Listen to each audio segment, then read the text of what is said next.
Kali ini kita mau lihat cara identifikasi lipid dalam sampel secara kualitatif dan kuantitatif.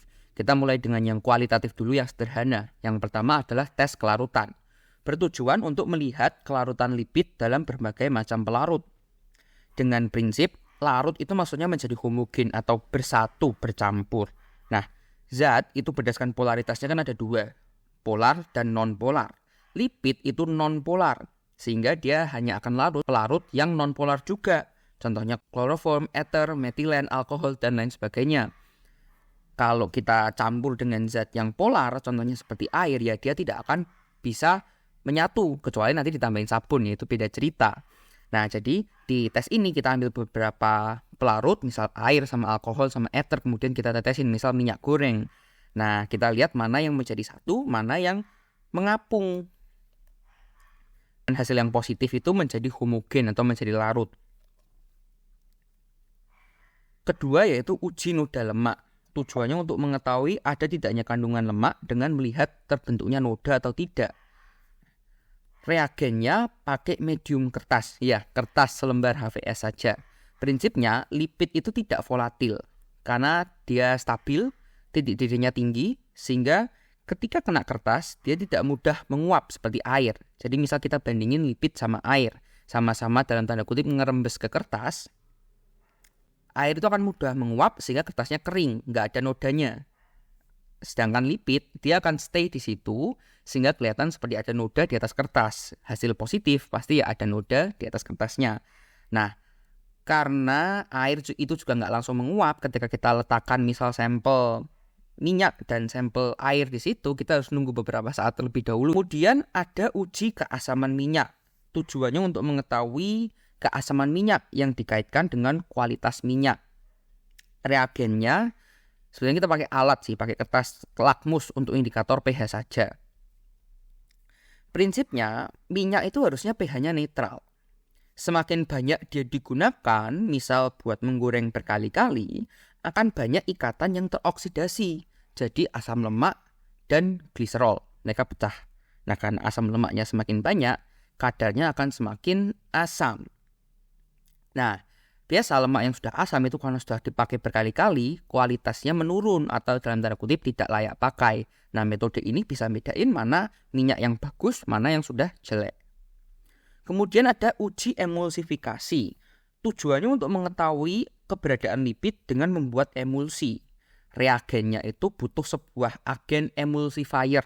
Contohnya ya sabun cuci piring itu.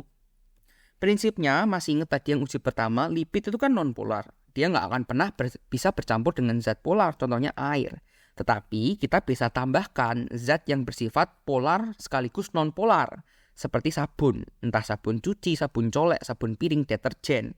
Nah, emulsifier ini bekerja karena memiliki lengan non-polar dan polar, seperti jembatan yang menjembatani antara zat polar dan non-polar, sehingga membentuk sebuah emulsi, di mana hasil positif berarti akan terbentuk sebuah emulsi atau campuran. Biasanya itu warnanya butek atau putih keruh. Kemudian ada uji ikatan rangkap. Tujuannya itu untuk mengetahui kejenuhan lipid atau membedakan mana lipid yang tersaturasi atau yang jenuh, mana yang tidak jenuh atau yang tidak tersaturasi. Jenuh itu artinya saturasi ya. Berarti semua rantai rangkap di asam lemaknya itu sudah terpakai atau sudah dipakai untuk berikatan. Nah, di sini kita bisa menggunakan unsur halogen, contohnya bromin, Br, atau iodin, I. Prinsip tesnya, asam lemak itu dicampur dengan pelarut kloroform. Ingat nama kloroform, karena kloroform kan dia non-polar ya. Kemudian ditambahin unsur halogen, contohnya bromin, di mana mereka akan mengalami reaksi adisi. Bromin ini akan memutus ikatan rangkap asam lemak, kemudian dia justru yang berikatan dengan ikatan rangkapnya. Ikatan rangkapnya pecah jadi ikatan tunggal, satunya lagi dipakai buat berikatan dengan brominnya, yang menyebabkan halogen atau brominnya ini berubah warna.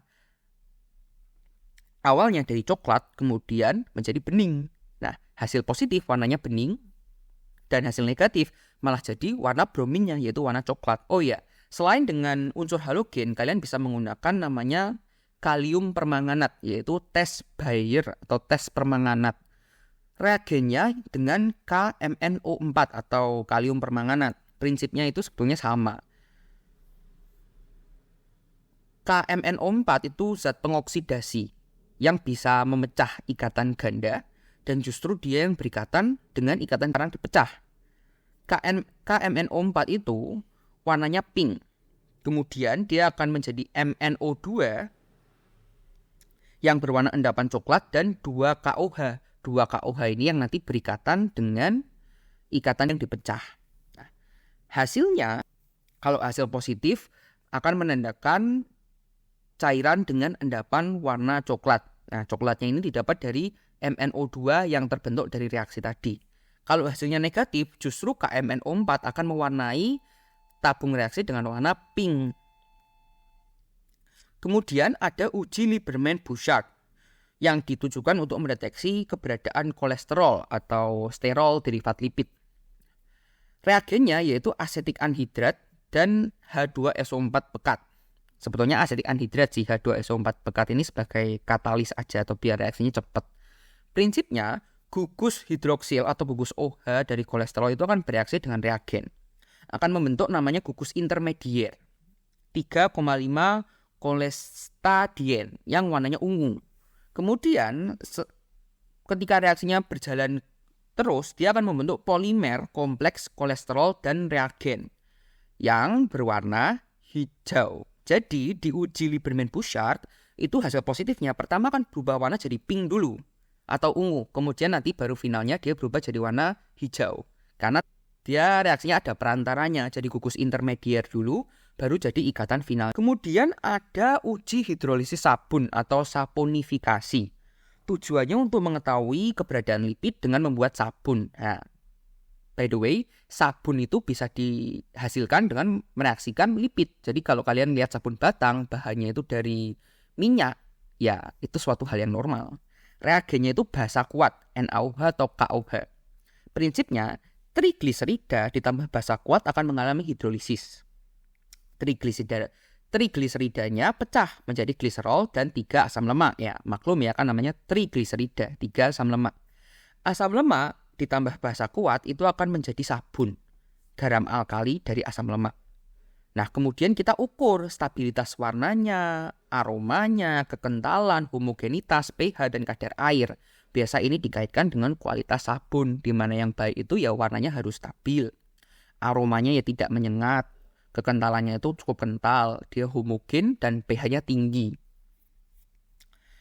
Nah, waktu dulu saya praktikum ini itu buat membedakan kualitas sabun, misal sabun colek, sabun piring, dan sabun misal mandi dan cuci muka. pH-nya itu sama-sama tinggi, namun sabun colek dan sabun piring itu pH-nya lebih tinggi sedikit, biar kekuatan penyabunannya itu lebih kuat. Nah, tapi kenapa kok hal ini nggak diterapin di sabun mandi dan sabun cuci muka?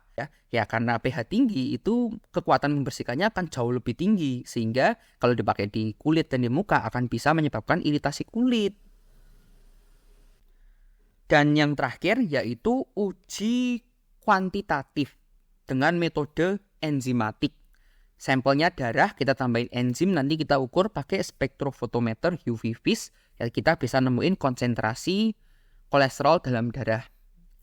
Prinsipnya sama dari bagaimana kalian ambil darah, kemudian sentrifugasi biar dapat plasmanya saja, kemudian tambahin enzim-enzimnya, masukin ke inkubator, dan nanti diukur pakai spektrofotometer UV vis.